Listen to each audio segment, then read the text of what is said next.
Welcome back to the Move Daily Health Podcast. Welcome to Season 2.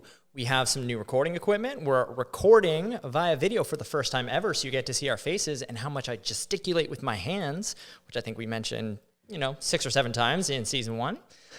In any case, today's episode is going to be a little bit of a reintroduction. So a bit on who we are, what is health coaching, and why Move Daily. So we're going to dive into some of the multifaceted benefits of both movement and nutrition, but why those are not the only two things we have to consider within health coaching. So some of our episodes this year are going to be for specific populations like Ehlers-Danlos, and we're going to bring in some special guests for that. But today's episode is for absolutely anybody of any age, of any population who wants to take their health and fitness into their own hands. So as always, you guys can find us on our website at movewelldaily.com and on Instagram at move_daily_EDS. So a few of the other topics we're going to be covering this year, which we're pretty excited about, are the mind-body connection and how to really tune into your body. As said, we're going to dive into a little bit more on Ehlers-Danlos and a little bit about pain, metabolism, and I'm really looking forward to dispelling a few really terrible nutrition myths because I get a little bit fired up about that topic. So to get going today, Freya's going to speak a little bit about herself, and then I'm going to jump in and talk a little bit about myself. So Freya Spence, here we go. Awesome. Well, thank you for the introduction, Dane, and welcome back to Season 2. So we thought it would be amazing. I don't even know. Amazing? No, incredible. Not really. Important to tell you a little bit about who we are. Our Season 1 focused a lot on having guests on, which we loved and we really enjoyed that, had some great conversations. And of course, we realized that a lot of our listeners who've come to tune in the last 6 months don't really know a whole lot about us. So my name is Freya and I'm the founder and co-owner of Move Daily. Move Daily is a health coaching business located in Toronto, though we do service a lot of clients remotely. My path through the sort of health and fitness industry started at a relatively young age. Athletically, I was committed to classical ballet at the age of 3, I think is when I started, and I absolutely loved it. So I continued with that path for quite a long time and then encountered some health events in my teens. And that got me a little bit more curious about what is health and what helps somebody thrive. And so that 2 and a bit month foray in a hospital setting led me to want to study that further. So I eventually, when I graduated high school, left the dance world and dance path and was trying to figure out how to be healthy in all sorts of ways. So from a blood levels perspective, from a being able to move and do what I wanted to do perspective, from a pain-free perspective. And I went and studied human kinetics at the University of Guelph. While I was there, While I was there, I worked at a sports clinic in my last 2 years, and I realized I really loved working with people. So as much as I have a deep appreciation for research and the sciences and discovery, and I have a lot of curiosity there, I really loved working with people and seeing them succeed on their pathway towards health. I took a lot of ongoing education, and we both still do, because health, if anything, is something that we're still trying to understand, and I really like that about it. And so I studied just about every kind of movement I could get my hands on. The goal of that was to really obviously help myself, but it was also to help clients, because I realized that things that I loved to do, I was born into a family that loves movement and we all still move a lot, but I understood that not everybody came from that background, and some people had learned to fear movement due to injury or past experiences. Some people really hated high intensity while others thrived on it. So my exploration was really to try to help figure out, sure, what recipes were good for me as far as a movement dose, but which ones would allow my clients to thrive. And during my career, I worked in various sports clinic settings, and for the most part, we're working with people who've been injured, and some people, quote unquote, bounce back, and others don't. And a lot of it is figuring out creative solutions to help the person. It really isn't about the exact injury they have. Once it's been identified and we're using different protocols and they're seeing their their therapist, whether it's a physio or chiro, osteo, and so on. Our job with movement is so much more than just the movement piece, because there are other inputs that contribute to an injured state. There are other inputs in their environment that contribute to a well state. And that part of it was really what hooked me into all of this. And I've worked in education. I worked for a company that's located here in Toronto. I still work for Animal Flow, which a number of people have probably heard of at this point, and we work with other coaches delivering certifications, and all of it, like, I just love every aspect of this industry and the myriad of ways within which we can help people thrive. Personally, along the way, I was also further motivated to help a specific population, that of hypermobility spectrum disorders and EDS, or hypermobility type EDS. It's been reclassified a couple times. Which is what I introduced as Ehlers-Danlos in the intro. Yes, EDS is the acronym for that. And again, I was personally motivated because after many, many, many years, as I'm sure all people who have it can relate, I finally figured out what it was that was kind of quote unquote weird about me. And because I was using all these protocols to help other people thrive. And, you know, some of them would sort of work for me, but not fully. I could never fully get over an injury, or I could never fully quote unquote go back to something. And I use bunny quotes there because I don't really believe in going back anymore, whereas at the time I certainly did. And so in learning more about things as they fell apart in my own body, I learned how to thrive even with a system that has slightly different rules for living. And much of my education lately has centered around neurology in part, and around exploring ways to help this population thrive, because I firmly believe that they can. And if we can figure out a better solution for it, then people are not trapped in the pain cycle. They're not trapped in getting treatment every single week, and they're empowered.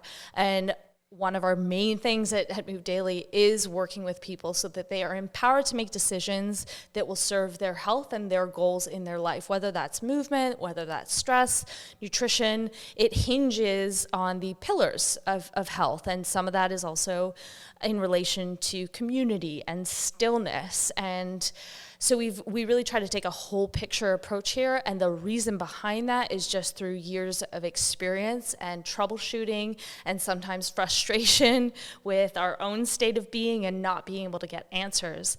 And so yeah, that's what took me from like this 3-year-old who absolutely loved moving and ballet to explore a ton of different types of sports and movement modalities, and then education around high performance and around performance that just meant being able to pick up your own groceries and a little bit of everything in between. And I have had my fair share of epic injuries, and as much as I wouldn't wish them on anyone, it's been a big part of my process in understanding the physiology, because I can understand those things from a book standpoint, but I can understand the complexity behind an injury and where your identity goes, and the moving forward versus the going back to things you did, and the battles that can create.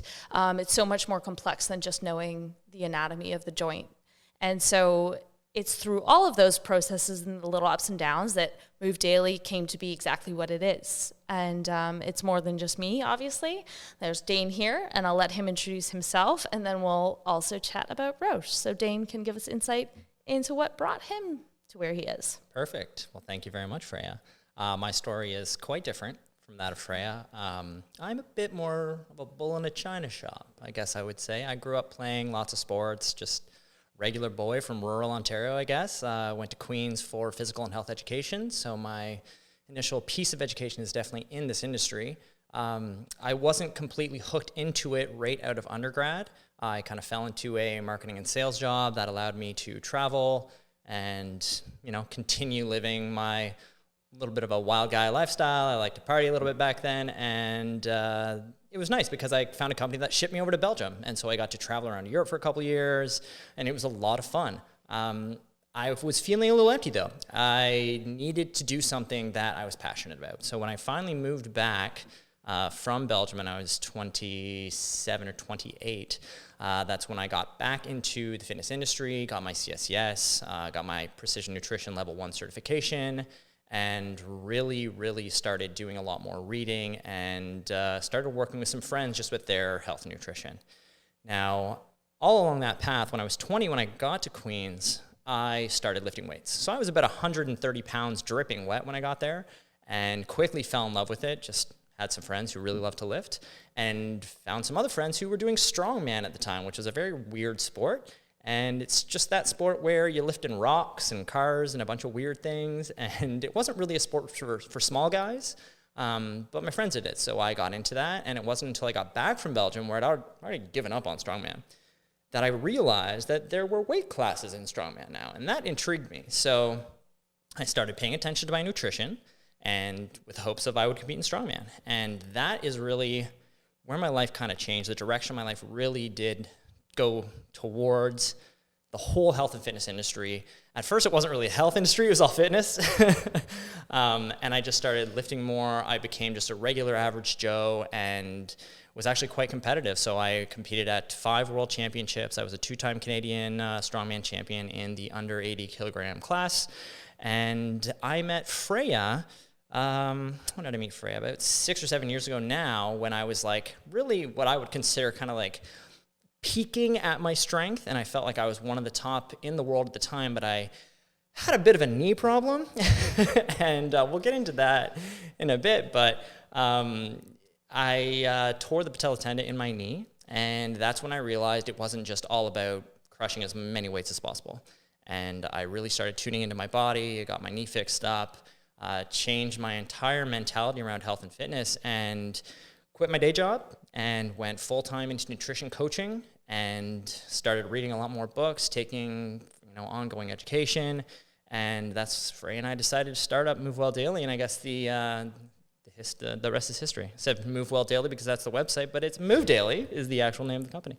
But yeah, I love what I do. I help clients with both movement and nutrition. With Move Daily, I handle a lot of the nutrition piece, but I'm very, very passionate about just helping people get more in tune with their bodies, because it wasn't until I started paying attention to what my body was telling me that I really became who I am now. And I continue to evolve all the time, but there's a lot more to life than just nutrition and movement. There's so many more other aspects, and I think that kind of segues us really, really nicely into how we got together and started our health coaching practice at Move Daily.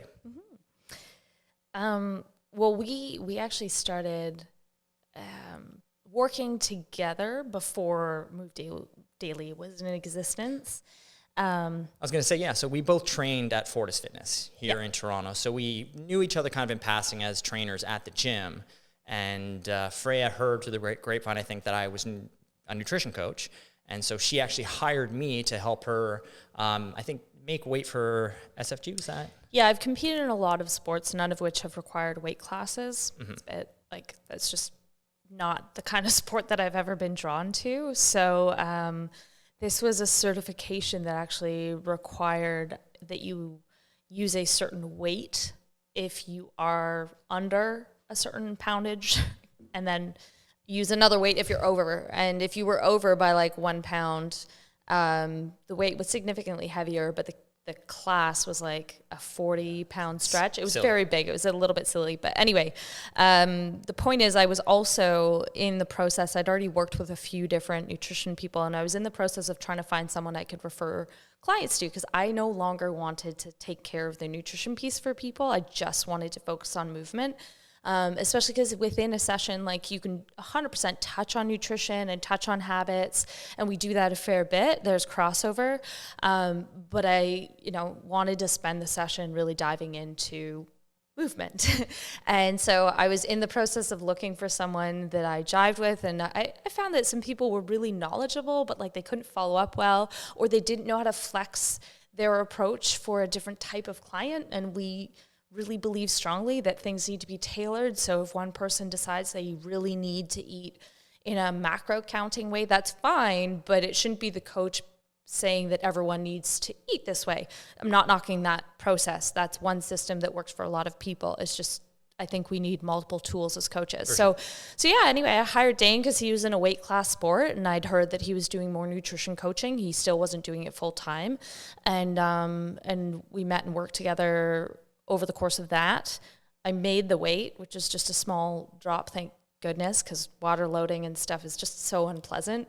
I admire anyone who can do that. I like being able to just eat right up until my race. Correct. Anyway, but within that process, I ended up doing the higher weight anyway because they didn't have the lower weights available, which was ironic that I went through all that effort for not. But anyway, so that's how we officially met, and I realized that like Dane could change his approach based on who he was working with. He was one of the most prompt coaches I had ever worked with in terms of getting back to any questions I had, which was, should be a given, but isn't always the way in any industry, unfortunately. So that's kind of where that started, and we got along well. Little did she know she would fall in love with me. Right. All right there. Actually, this is an important time to mention that anybody who knows me knows that I'm, especially when it comes to work, very like, not rigid, but professional. I'm professional, and it's like it exists in a very different category than my personal life. And so I'm very straight up. And so Dane, when he wanted to communicate, he knew this about me, but when he wanted to communicate that it was that he had other interests beyond professional or just friendship, I actually had to communicate that very bluntly to me because I wouldn't have picked it up even if he'd smoked me over the head with it. In an email, I believe it was. Text. By text, yeah. And we were answering one of her questions about this and that. And there's, okay, so now that that's done, by the way, from here on out, we are now officially flirting. I was like, oh, okay. Right then. I'm very direct, so that works out really, really well for me. Worked out well. I wouldn't have picked that up otherwise. Exactly. Yeah. And again, within that, like Freya, I had also hired Freya to help me after I was working her with nutrition because my knee wasn't feeling so hot, as I kind of previously mentioned. But I thought it was just whatever, like maybe my quads were tight or maybe I was just inflamed, who knows? And she said, no, I think you should really get that looked at. And so, yeah, I did. And she hooked me up with some good people, and it was a torn patella tendon. And I had to get some stem cells injected into that puppy and got that all fixed up. And then I kept her as my coach. She came with me to strongman competitions because I needed my coach there. And it was always hilarious because I was walking into these strongman competitions, all these giant behemoths, and they're giant behemoth male coaches. And I've got this kilo blonde girl next to me, and they're like, oh, is your coach? I'm like, yeah, she's my coach. I'm like, got a lot of blank stares. Cool. A lot of blank stares. Anyway, she got me to third in the world. Third in the world. Did. So, hey, I feel like I've made an excellent choice. Thank you. So anyway, that is how we found each other. I think we had a great mutual respect for each other's skill sets. And again, we clearly worked very well together. We communicate well. So we are partners in business and partners in life. Okay, gross. We're done with that. Yeah, well, I should also clarify, like, we started working together in terms of, like, if I felt a client needed the help that Dane could provide, I'd send them his way because I was like, you don't need to work with me, you need to work with him, and vice versa. And I was still teaching full-time at the time, and that was kind of just the extent of things. And then I had a big health knock and had to step back from working full-time for a while. So I stepped back from teaching full-time because I was in very bad repair. And at that point in time, my business license, because I'd always had a business license because all my work with clinics was contract-based, was up for renewal. And I didn't want to be Spence coaching anymore because it's very much just, it's just me. Like, Spence coaching is me, and that's fine, but I have always believed in teamwork when helping people with their health. And so my own personal mantra had been to move daily, and it was something I tried to impart with clients. And that doesn't mean exercise and train hard daily. It means move daily. And so I just decided to see if the business name was free and it was available, and it was. So I did, and then I gently suggested to Dane that we formalize that part of our partnership because we'd already been working together for a long while. We knew we worked together super well. It's like 3 or 4 years at this point. And so it was just like a gentle coax of like, hey, Dane, so this is what I'm doing. This is what I'm rebranding as. Hey, Dane, here's the website. So can I get your bio? She's very sneaky. Even from the get-go, it was like, yeah, I need to hire for my nutrition. I wonder if this guy's going to be good. Meanwhile, it's an interview. He doesn't know it. So it's like, oh, like, here's what I'm doing. And he's going to work with me. Awesome. Cool. I'm like, but it worked out. It worked out. And since then, our team has grown even more. Yeah. So we have Roche with us, which we met through a company named DTS here in Toronto. And we met him years back on a course, then started teaching together. He's one of our, he's my fellow master instructor, Canadian master instructor for Animal Flow. And the same thing, he just shares a very similar ethos in terms of how we want to help clients move forward. And health first is a really big component of that. And we all have a passion for learning, which is great. So he's been an amazing addition to the team this year, and super nice that we can continue to grow as a team, because none of us really want to be a one-man show, so we're good with that. Or woman, sorry, to myself.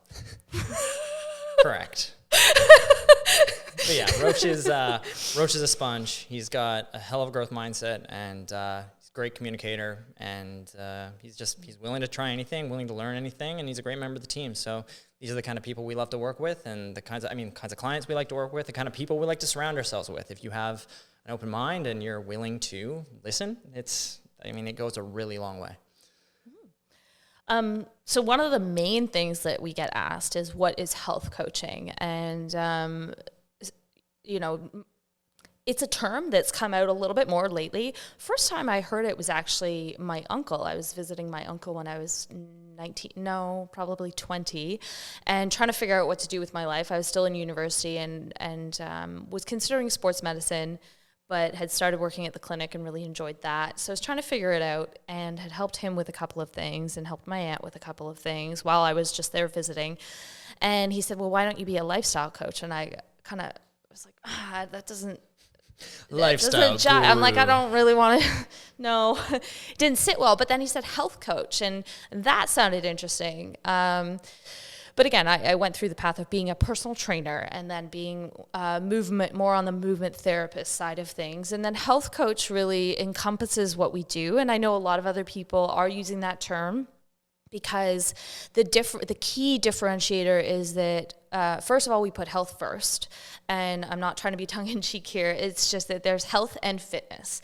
And in some approaches, they put fitness first. So they put your cardiovascular fitness, your aesthetics, your weight first. Whereas we put health first. And it's not to vilify the other approach, it's to differentiate the two. So the fitness part comes, it's part of what we do, but it is not the main pillar. And so with a health coach approach, we take account of all of the inputs that person has in their day-to-day life. So we look at the stress load on that person. Again, not to vilify stress, but there is a certain critical threshold that every person has, and how are they managing that? Because that is a part of the input that's going into that body and will affect that body's health. Then we look at what they do for joy and what they do for play. And if they have a paucity of that, there are things that will program differently within their exercise regime and their daily movement regime to encourage more of that parasympathetic activity. So we try to take account of all the things that are going on with their life, and we understand that the rhythms change over time. And so with our programming, it's always individualized. We don't hand out any blanket programs, and we emphasize the life factor within all of that. And for some clients, they're in film, and so they're on set for 8 hours a day, whether they're the one being filmed or they're the one doing the filming. Well, that's a physical load on the body. And so many people don't really think of all those pieces of movement within their day, and they wonder why they blow out their back at the gym, and they blame the gym. And it's like, well, no, it was all the other load on your system, that going to the gym was just like the final straw. You were exhausted. You probably shouldn't have been there anyway. But if you'd listened to your system, you would have known that.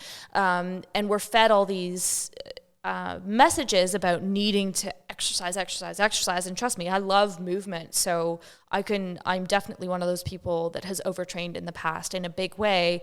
And we've both been on the side of thinking more is better.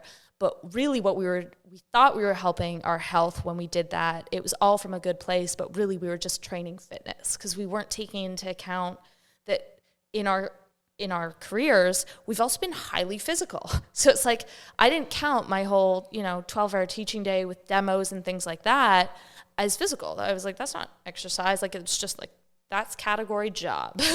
And so in summary, like, health coaching is taking count of every single input somebody has. It's putting health first. Fitness is one of the pillars that comes out of that, but it is not the foundation, because you can definitely get really fit and not be healthy at all. And it's sustainable, because if you are building your whole baseline and your physical self on with health first, that becomes sustainable. Anything that puts fitness as a top priority is not necessarily sustainable. And that has a time and place when it comes to like competition and stuff. But even then, you're a way better athlete if you slow down, take care of the health, and then build off of that. And we've both learned that, and a lot of our clients have as well. So a health coach is one that goes well beyond. We're looking at every single input that physical body has, and then obviously what your mind has, because if you're going to work out after a stressful day, we're going to make sure that the training that you do is one that you can be fully mentally present for, so that you don't get hurt in the process. Yeah, absolutely. That summarizes it nicely. And I'll just kind of add into that.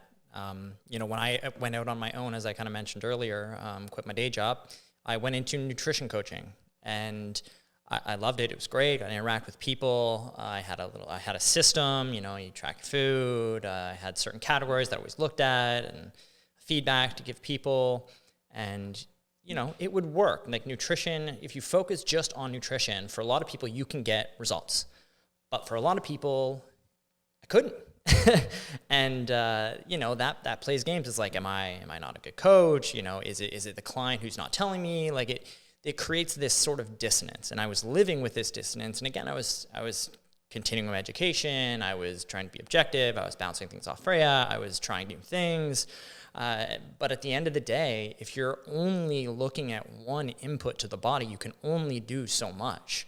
And for some people, again, they were coming to me for nutrition, and I could right up front after the intake form just know food's not the problem here, and start speaking to them about, their sleeping habits and how they didn't drink any water and how they didn't move their body at all. And that would frustrate some people, because they just thought, I heard of this diet, I could just do keto and I'll lose all this weight. It's like, okay, well, I'm always fighting an uphill battle here against social media, which is a great ongoing battle. But yeah, it's health coaching is just how, I think that if you get into this industry, you're going to gradually navigate to health coaching, because if you stay stuck in one area, you're going to live with dissonance. You're going to find you can't get people the results you want. So you're going to have to start working with someone else, or you're going to have to increase your skill set, or you're going to live with clients who just do not have sustainable results. Mm-hmm. So I think that's really where it came to me, and how this has grown into our partnership and bringing Roche on board. And that it's also teamwork. The more people you work with, the more open-minded you are, the more skill sets that you have, and the more people you can reach. Mm-hmm. And so along those lines, like our ethos and our naming, a lot of people will ask why Move Daily, and certainly not the first people to have thought of something like this. But it started, I think I mentioned earlier, as my own sort of like mantra. And again, it's not something that, it's not the same as training daily. It's not the same as exercise daily. It's moving daily.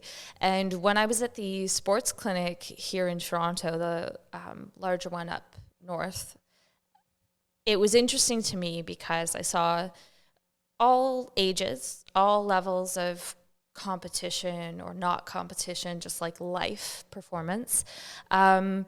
And you'd see the same injury in a different body and behave very differently and heal differently, as I mentioned, very variable timelines. And what always struck me was that the ones who were successful were the ones who would do like the two small things every day. It wasn't the person who would come into the clinic twice a week for half an hour and do a full like half-hour thing then, plus treatment, twice a week without anything else on the other days. It was the person who steadily did like two little things. And I still remember this one woman had come in to see me because the doctor had referred her over and said, you need to see Freya before I give you any sort of injections in your knee. And she saw me and we went through a few little things. We assessed her, and discussed homework, and then I asked her to come back the following week so that we could cover a little bit more in terms of techniques. And she didn't come back, which is fine. It happens.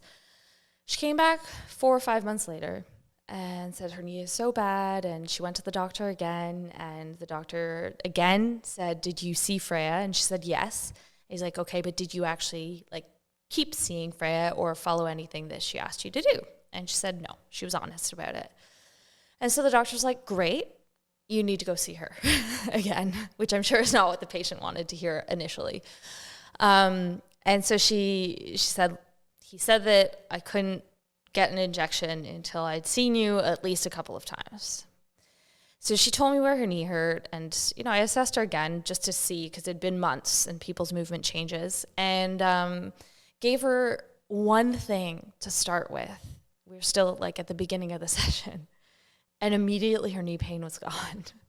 And like, I'm not a magician. It was just, I thought, I knew we'd have to do other things to bring stability to the system and to like retrain, some patterns that just weren't serving her.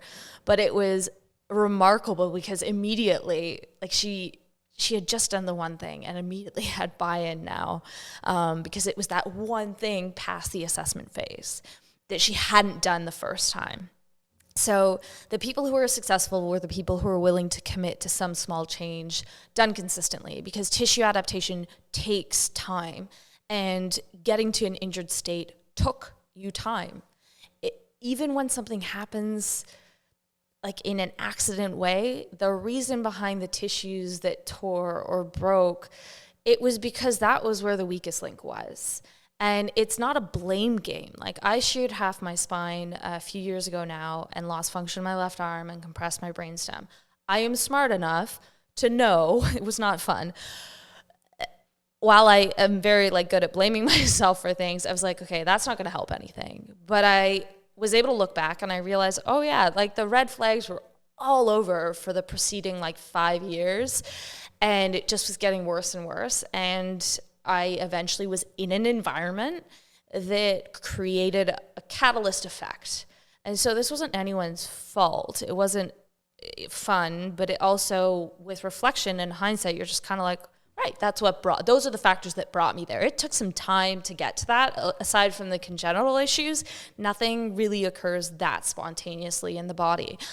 So tissue adaptation, on the other hand, to recover, it takes time. We used to think that somebody with back pain should go on bed rest. That was our understanding of health and pain. And, we know a lot more about pain science now than we did even 5 years ago, I would say. Certainly more than 10 years ago. Our understanding of anatomy has changed. If a trainer hasn't refreshed their anatomy skills in the last 6 years, they're just operating on an older understanding of what is within our skin suits. And it's not to harp on that, it's just, this is such a growing industry, and our understanding of the human body, both its resilience and its adaptability, is really fascinating, or at least I find it fascinating. But one of the key things it comes down to is that movement is the foundation. Bodies need to move. And pain operates as an alarm system, and we'll talk more about pain in future podcasts. It's there for a reason. And we do sometimes need stillness. If you break your arm, please don't go do bicep curls. You need to be a little bit still initially. But we need blood flow. And muscles are an endocrine organ, which is, again, something that we didn't really know until recently. Very recently. For those who aren't clear on what that means they signal. They operate as an organ. They signal not just amongst each other, but amongst other tissues. And so a lot of people these days are aware that your nutrition will impact your gut, and your gut will impact your immune system, and it will impact your mood. And that is true. But movement will do so as well. It will impact your insulin sensitivity. It will impact your pain sensation. It will impact how the other organs, or it will communicate with the other organs. It will impact your mood. And so there's actually, I thought it was quite cute. The author of Joy of Movement, Kelly McGonigal, right there. She called them hope molecules, because the myokines that come from muscles as little signals can operate as hope molecules, which is why you find a lot of people who battle depression fall into endurance sports, because they're really great for that. And so Move Daily, again, comes back to people who are willing to make those small little changes and to realize that the extremes aren't necessary. And when we model our exercise habits based off of extreme promises, like you'll get your fittest ever in 8 weeks, or this Olympian did this for their diet and their movement regime, heads up, unless you're an Olympian in that specific sport and you're built like that particular Olympian, that doesn't suit you. If you're a parent, you have other stressors. And the dose that people can use, the movement dose people can use to get all these mood benefits and so on, is actually quite small, surprisingly. Like there are researchers here in Toronto that are researching just how small you can go. But what we encourage people to do is outsource movement. Not outsource movement, to source movement within their day that they have outsourced. That means walking to the grocery store instead of getting them to deliver it. And yes, even in a pandemic, that's probably pretty safe most places, at least in our area. I don't want to be rude towards the areas that it is more difficult, but like in our area, you can walk there. There are definite ways, like you can cut your own vegetables. That's a way of sourcing your own movement within your day. And we found that a lot of people outsource it. So they have this higher stress. They're not utilizing this beautiful endocrine organ that is muscle tissue within their body. And then all the other things they're trying to do for their health is kind of like, it's all kind of falling flat because they've chased extremes of diets and things like that. And they have forgotten that it's just the small things done daily that are specific to them, their needs, their lifestyle. Don't compare yourself to like a 19-year-old if you're 3 times that age and you have a lot more demands on your plate. Like we really need to hone into what you need to thrive, but movement is a key component of that. That reminds me of the research paper that I don't think Stu Phillips was involved in it. I think he just posted on social media the other day that compared, I forget the exact populations that they use within the study, and I understand this is just one study, but they had 3 different groups, and they had different daily step counts. Oh yeah, that one. And so if you had under 2,500 or under 5,000 or over 8,000, they tested out to see, what the results would be. And basically they found anybody taking under 8,000 steps a day was actually exercise resistant. So if you did an exercise bout outside of your daily step count, if you didn't take 8,000 steps daily, so if you were very sedentary and you just sat around all the time, you actually got fewer benefits from that exercise bout than you would if you were an active person who walked and took a few more steps every day. Really interesting research. But that's the kind of stuff, again, why Move Daily, if you don't have that pillar of just using your body like a human is intended to use the body, you're going to have trouble. Yeah, it's the same as osteoarthritis, right? Like the concept there was fragility and that surgery was inevitable. And as someone who has had osteoarthritis for a little while now, from a young age, I can attest to the fact that like I don't want surgery. So I was willing to find anything that would help. And some of it was removing inputs, like movement inputs that I had to I loved, but I had to sort of break up with because I knew they weren't serving my physiology. And then some of the research shows that like just accelerating in your walking gait and doing 5 minutes of fast walking a day changed the timeline for surgery for some of the people who are already on the list. So the people who are already on the list to get knee surgery or knee replacement, I should say, in that context, postponed it. They delayed that by a significant margin. It was a number of years in some cases. Again, it's like operating on averages, so I'm sure it was less for some people and more for others. But it was just down to brisk walking, adding in brisk walking to their day. Yeah. And that alone also builds up confidence, and somebody doesn't feel like they're a victim to a body part. And I'm a big believer that you should try to keep your body parts for as long as possible rather than accepting surgery as an inevitability, which I understand a lot of people have been taught. That's not something people inherently, grow up. I want to be bionic and have all these replacements. I can get a new hip. Unless it gives me superpowers, then no. But I think it's changing the dialogue of like taking care of all of our parts as long as possible, because surgery is no walk in the park, and you have to prep people for surgery. And when I've prepped people for surgery, it's always a good sign when we get towards the surgery date and they're like, I actually feel really strong, I don't want to get it. And in some cases, like, you absolutely have to. It's like you've got no ligaments there.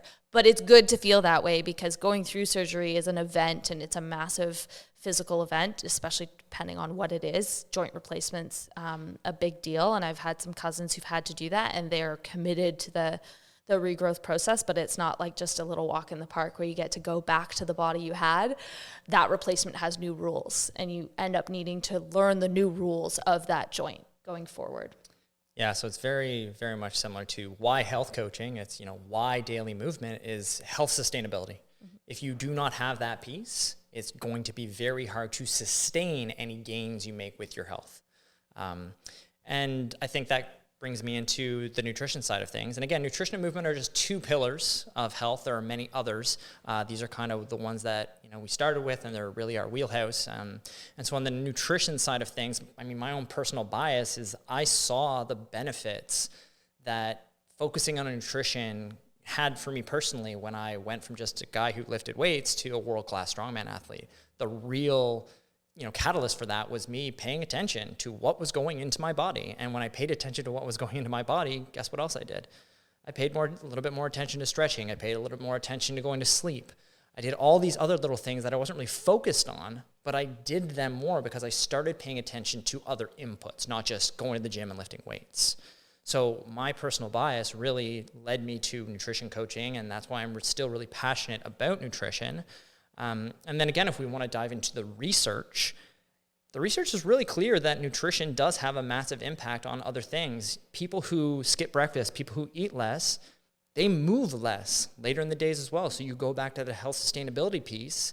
If you're skipping breakfast, then your body's going to tell you later in the day, don't move because you didn't eat as much. And then you're not going to have that daily step count that we said, and you're going to become exercise resistant. And you're going to wonder why you're spinning your wheels. Oh, I'm skipping breakfast. I heard fasting was great. Why am I not getting results?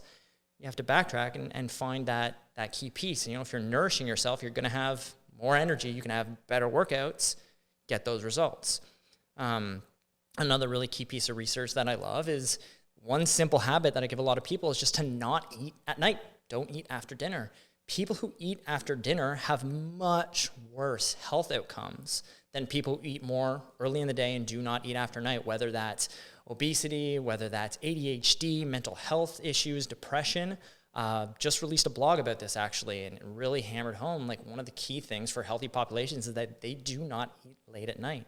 And this is really that's a nutrition piece. That's like one input that has a massive, impact at that point in time in terms of timing of your daily cycle. And I think a lot of the mainstream articles would focus on weight gain. They're like, oh, if you don't eat breakfast, you won't gain weight. Or then it was if you don't snack late at night, you won't gain weight, or you will gain weight. Like they've been in conflict for as long as I can remember, but we have a greater understanding of our circadian rhythms. We have a greater understanding of why we sleep. We have a greater understanding of the lymphatic system and the need to have good quality recovery strategies, and eating like an hour before your bedtime when you maybe skipped your meals and started eating at 3 p.m. You kind of just missed a massive window of opportunity when your body was really ready to digest earlier in the day. And don't get me wrong, like we'll fast, especially when we travel, which obviously we haven't done recently. We will fast, and we'll fast like the entire time that we're traveling, which can be like 30 hours. And then we start our first meal when it's daylight in the new location. But those are all signals to your body of like, oh, cool, it's start of the day. You feel really ragged, but it gets you over that jet lag really quickly. And what we find is people stay within the same time zone, but the way they eat and treat their bodies is putting them in kind of like a jet lagged state, because you're always working against when a body is naturally better able to process foods. It doesn't want to process food right before sleep. Now you've compromised your sleep. And that's why you don't feel hungry in the morning, because you have trained yourself to eat late at night. It doesn't mean that you're physiologically at a point of advantage by consuming whatever it is at night. And I think that was a very good example of context. So here we're not saying never fast. We're not saying never eat before bed. Like there is context. There are certain situations and certain people with certain goals where those things apply. And I think that's where social media, for example, gets really confusing. And I guess nutrition and health advice is really confusing in general, because there's a sliver of truth to almost all that advice if applied to the proper population. So this is just to say avoid extremes, understand what the context is of the advice. This is why you do seek a professional instead of just asking, Google, what is the answer? But yeah, it's really important to understand the context of these things. And now I think we'll move on to some homework. So in our first season, we always gave you book recommendations, and our guests shared their one actionable thing that they took every day to take care of their health. So what we decided we would do with this season's podcast is also give out a little bit of homework for listeners that don't necessarily work with us, understanding that we can't individualize it in that context, so it's a little different. But the first bit of homework, as it were, in terms of movement is just gaining curiosity about sourcing movement within your day. So if you are someone who already moves a ton, don't worry about it. You move for work, you need to focus on recovery. But if you're someone who in this current day and age is largely stuck inside, which is understandable, and at a desk within certain fixed postures, and if I asked you today, what postures do you spend most time in every day, and you labeled like 2, if you're that person, then try to source more movement into your day and figure out how it's not about adding a ton of time or hours to your day at all. It's quite the opposite. It's figuring out what things do you do that you could, stand up and pace around for? What things do you do in terms of errands that you could maybe carve out some time to go do instead of spending time ordering online, for example? So if you take a curious lens to your day and look at the key postures you spend most of your time in. If it's under 6 postures, consider how you can source more movement. Sit on the ground. That might mean sitting on the ground for a while to change your level. Getting up and down from the ground is a life skill, long-term life skill, and the inability to do so is associated with all-cause mortality. So you could just, when you're doing certain work tasks where you don't need to be at a desk, sit down on the ground and do them there. Or if you're taking a call that isn't Zoom, we're really big fans of, we will do Zoom calls, but we will also do just audio so that we can walk while we're discussing something. If you don't need to be tied to your screen, then don't. This also comes down to maybe prepare your own food rather than buying something that is pre-prepared. I understand that's more time consuming, and I told you the homework wouldn't be massively time consuming, but it's time well spent because that is one way to source movement. When we're cooking, it's not a massive endeavor, but it's enough of one that it changes your stimulus.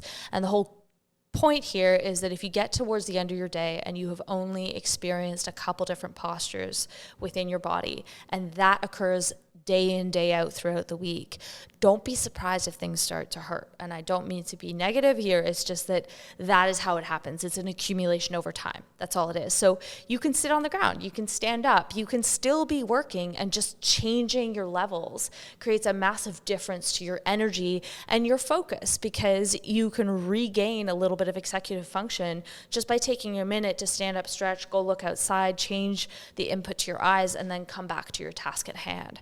So rather than thinking about what new exercise regime do I need to interject into my life, start with just sourcing more movement in it and see what happens. I love it. And the next thing, we're going to do a nutrition piece of homework. And again, nutrition can get very complicated, so we want to keep this as simple as possible.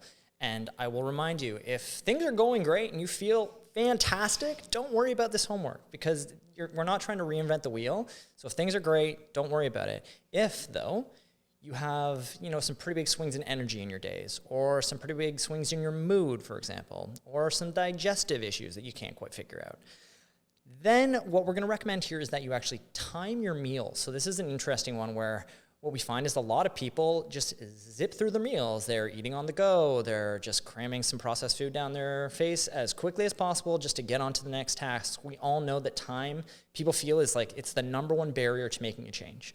So time your meals. And the way we're going to help you with this, because that can, how time my meals, we're going to log it. Well, we have a tracking sheet that is going to be free for you to download on our website. So if you go to movewelldaily.com, go to our shop, you will find it there, and you can use the code TIMEMEALS, all in capital letters. We will put it in the show notes, so it is written there for you as well, all caps. Just type that in, get your time meal tracking sheet, and then see if you can time up how long do your meals take, what are you eating, and how do you feel after. This is about looking for patterns. So we have a Monday to Sunday, and you're going to be able to see how many times a day are you eating, how long are those meals. It's going to give you some information, and from there you can pair up. Oh, wow, maybe I'm always getting an energy lapse because I skip lunch every day. That's a pretty obvious example, but this is something that happens a lot, and people don't realize it because they have so many other priorities. So go to the website, grab the tracking sheet, and time your meals, because it can give you some great information as to why you're not feeling so hot. And last but not least, we are going to give a book recommendation for those who would like them. I am a big fan of books.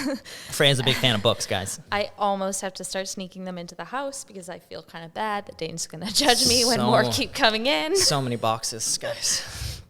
So it's The Joy of Movement. And I think it's a very easy read. It's a lovely read. She's done a great job. Kelly McGonigal is the author there, and she's done a wonderful job of collecting a lot of different research and stories to kind of put it all together in examples of how to find joy in movement, and that you don't need to, buy into one way of moving. Like if you hate running, then you don't have to run. There are other ways to get your heart rate up and take care of your lungs, and more importantly, source joy out of everything that you do to get those, what she affectionately termed, hope molecules out of your muscles. So I thought it was a great book. It's an easy read, like I mentioned. It's written so that a coach could read it, but the layperson can definitely understand everything in there, and perhaps even be a little bit inspired by some of the stories she shares in order to push the envelope and explore other options. I have not read it. It is in my many books to read pile that I'm trying to catch up to Freya with, but there's so many. I don't know how her brain goes so fast. Or maybe I should just stop paying so much attention to baseball and just read more books. But we all have to have our passions that we love, guys. It's definitely your problem in baseball season. It's not even baseball season yet. I guess catchers and pitchers are reporting soon, guys. So anyway. She's upset now. So to recap, the first episode of season 2 of the Move Daily Health Podcast. Health coaching is multifaceted. So there is movement, there's nutrition, there's sleep, there's many aspects to consider. That is why we are health coaches, because there's many things you have to look at to really get results in sustainable health for people. One of the key things being move daily. We mentioned some of the research. If you're not moving daily, it's hard for those other inputs to have their true impact. The homework we gave you today, just to remind you, is that you're looking for ways to source movement, find some little ways to get more movement in your days, and time your meals, just to see, hey, are you pairing up what you're eating with how you're feeling later in the day, and to resolve some of those potentially energy, mood, digestion issues. So I think that's all for today, but tune in next time as we dive into the mind-body connection and how to truly listen to your body. So again, you can find us at movewelldaily.com. You can find us on Instagram at move_daily_EDS. And you can find us here on the Move Daily Health Podcast, of course. So thank you so much for tuning in, and we will catch you next time.